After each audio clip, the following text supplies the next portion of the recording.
must have been a very brave decision to launch a computer game based on town planning. Well, that's exactly what Maxis did 10 years ago with SimCity. SimCity became one of the longest-running hits in computer gaming.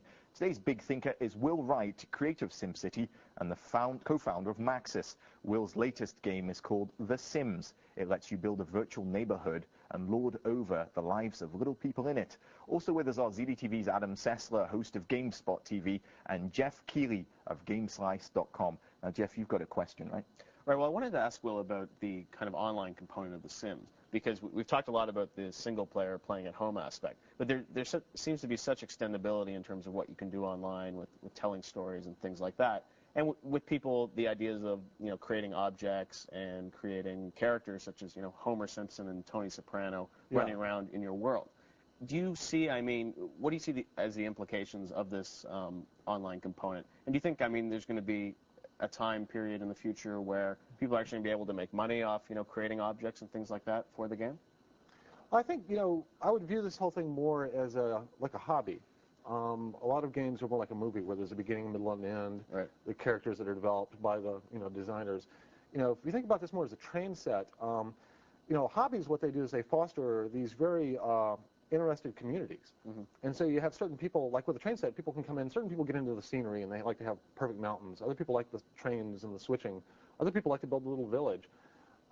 With something like The Sims, we tried to make every part of the game that we could open-ended and customizable by the user. So if you want to, you can redraw characters and put in your favorite people from, TV or whatever. You can possibly design new objects. You can drop in your own MP3 and put your own music on the stereo. And so we're already fostering a lot of people that are, very interested in creating more content, being very creative with the game. So there's like a meta level of creativity. You can be creative within the game, but there's still a level of creativity even above that. And so you've also got this hierarchy where you have like 5% of the players that do really cool things that the other 95% will download and appreciate.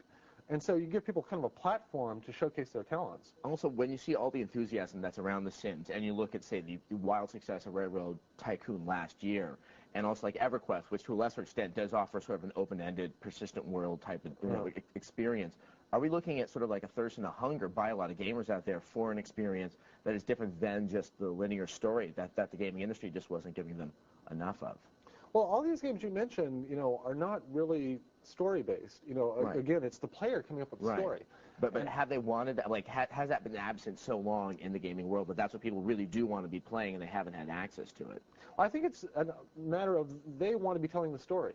They enjoy a good story, but really, if you look at it, books and movies are much better springboards for a linear story than games. Games, I think, are going to slowly turn out to be the ultimate place where the customer is creating the story. And so a lot of the things we're doing with the online is allowing people to very easily create the story as they play and then share it with other people. So even people without the game can go read the photo albums of what happened to the twisted family you created in The Sims. And they might learn about the game. They might see new possibilities that they can then use in their stories. And so I think people as storytellers, it used to be a very common thing for people to know how to tell a story around a campfire. That was our history, was just told through the oral tradition. And now it's gotten so specialized that, we pay writers and whatnot to tell us stories, but we don't think of ourselves as telling, we'll tell stories, at the bar or at our friend's house. We don't really think of it that much, though. But I think we have kind of this innate desire to create stories and communicate them. I must say there's an opportunity to really get some stress relief from this, that you can do cruel and terrible things to your inhabitants. I know this guy, this mild-mannered fellow over here, has some wonderful ways of making his poor Sims suffer. What's your favorite cruel way of treating your Sims? Well, what I like to do is I like to be subversive with the game. Even as a designer, I like to try to figure out things that the designer didn't think about and then push the game in that direction, which is kind of the schizophrenic thing. But, so I'll like build a Pacman Maze and try to redo Pac-Man. I'll put people in the pool, take away the ladders so they can't get out, and then I'll put 2 women in there that are madly in love with this guy. And so they're swimming around the pool trying to catch him. And all I can do is drive the guy, and if they catch me, I lose. And it replicates Pac-Man, because I even do the pool in like a Pac-Man maze shape.